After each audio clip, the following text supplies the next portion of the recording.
Machine की कहानी कुछ ऐसी है दोस्तों कि इससे निकलने वाले प्रोडक्ट की डिमांड इतनी है कि आप सप्लाई करते करते थक जाएंगे। आप जितना भी माल बनाएंगे, चाहे जितना आपकी प्रोडक्शन की कैपेसिटी हो, जितना भी माल आप बनाएंगे वो आपका बिक जाना है और डेली बाय डेली बिक जाना है।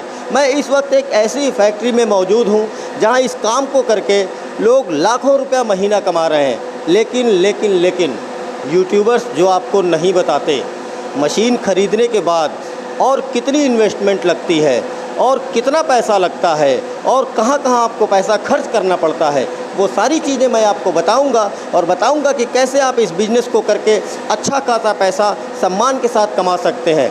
दोस्तों, वीडियो में बने रहिएगा हमारे साथ। आप देख रहे हैं मैन्युफैक्चरिंग इनसाइट, जहां हम करते हैं हर बिज़नेस के अंदर की बात। अगर आप इस चैनल पर नए आए हैं तो इस चैनल को सब्सक्राइब कर दीजिए और इस वीडियो को लाइक करना मत भूलिएगा। और एक ज़रूरी सूचना दोस्तों, इस वीडियो के बीच में मैं आपको एक और इंटरेस्टिंग बात बताऊंगा जो इस मशीन से जुड़ी हुई है, जिसको सुनकर आप यकीनन दंग रह जाएंगे। पास्ता, मैक्रोनी या मोटी सेवई बनाने के लिए कच्चे माल के रूप में रवा सूजी का इस्तेमाल किया जाता है, जो हर जगह आपको आसानी से मिल जाएगा। इसको एक निश्चित मात्रा में तौलकर मिक्सर मशीन में डाला जाता है और उसी हिसाब से पानी डालकर इसको मिक्स करने के लिए छोड़ दिया जाता है।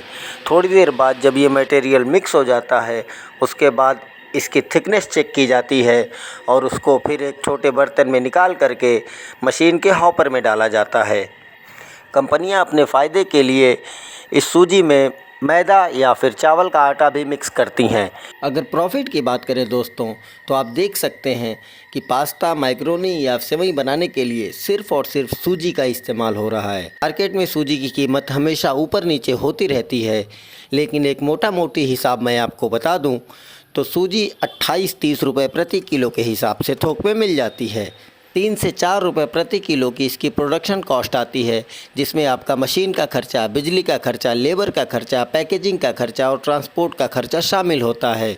और इसको आप 7 से 8 रुपये प्रति किलो प्लस करके बिल्कुल आराम से थोक में बेच सकते हैं। अगर आप फुटकर में सप्लाई करते हैं तो आप 10 से 12 रुपये प्रति किलो का भी प्रॉफिट कमा सकते हैं। यानी कि अगर आपने दिन भर में 6 कुंटल माल भी तैयार किया तो आप 3 से 4 हज़ार रुपये प्रतिदिन का कमा लेंगे। सूजी मिक्सर में जाने के बाद जब तैयार हो जाती है, फिर उसको निकाल लिया जाता है उसी बर्तन में और उसके बाद फिर उसको हॉपर में डाला जाता है। पहले हॉपर में सूजी जाने के बाद दोबारा मिक्स होती है, जैसा कि आप इस वीडियो में देख रहे हैं। इस हॉपर में जाने के बाद सूजी फिर से मिक्स हो रही है और मिक्स होने के बाद मशीन का एक्सट्रूडर ऑटोमेटिकली उसको दूसरे हॉपर में डाल देता है। इस हॉपर में इस वक्त पानी के कण हैं, क्योंकि ये हॉपर हमेशा बंद रहता है। ये इस वैक्यूम के कारण होता है, जो 600 से 700 के बीच में बना रहता है एक वैक्यूम पंप द्वारा। उसके बाद वो माल सीधे कटर में आता है, जहाँ से कट करके आपका पास्ता तैयार होकर बाहर गिर जाता है, जैसा कि आप वीडियो में देख रहे हैं। दोस्तों, किसी मशीन को ऑपरेट कैसे करना है अगर आप खुद से नहीं करेंगे तो आपको समझ नहीं आएगा। इसलिए मैं फैक्ट्री में आकर के मैंने खुद से मशीन को ऑपरेट किया। मैंने देखा, मैंने समझा कि कैसे इस काम को किया जाता है। आप मेरे हाथ में ये बड़ा सा ब्लॉक देख रहे हैं लकड़ी का, इसको झरना कहते हैं। दोस्तों, ये झरना आपको मार्केट से बनवाना पड़ेगा अपने हिसाब से, क्योंकि ये मशीन मैंने आपको पहले बताई कि ये एक घर में लगी हुई है। पहले ये मशीनें बड़ी बड़ी फैक्ट्रियों में लगती थीं और ज़्यादा प्रोडक्शन होता था। लेकिन अगर आपके पास बड़ी फैक्ट्री लगाने का पैसा नहीं है तो इसको आप घर पे भी लगा सकते हैं और सिर्फ 2 कमरों में अपना ये बिज़नेस शुरू कर सकते हैं। दोस्तों, इसके बाद आपको एक हीटिंग चेम्बर बनाने की आवश्यकता होगी, जिसमें आप देख सकते हैं इस तरीके के पंखे लगे हुए हैं और हीटर लगा हुआ है। तैयार माल झरने में से निकाल करके फिर इस चेम्बर में ले आया जाता है और यहाँ आकर इसको फिर एक के ऊपर एक रख दिया जाता है। दोस्तों, आपको अपना हीटिंग रूम इस तरीके से बनाना होगा कि आप 100-200 झरना, जितनी आपकी प्रोडक्शन की कैपेसिटी हो उतना आप इसमें रख सकें। इसके बाद फिर रखने के इसको बंद कर दिया जाता है और बंद करने के बाद हीटर चालू कर दिया जाता है। एक निश्चित समय बाद जब वो माल सूख जाता है, फिर उसको चेक करने के बाद बाहर निकाल कर कहीं स्टोर कर दिया जाता है। स्टोर करने के बाद फिर थोड़ी देर बाद उसको चेक किया जाता है कि वो माल पूरा सूखा है या नहीं।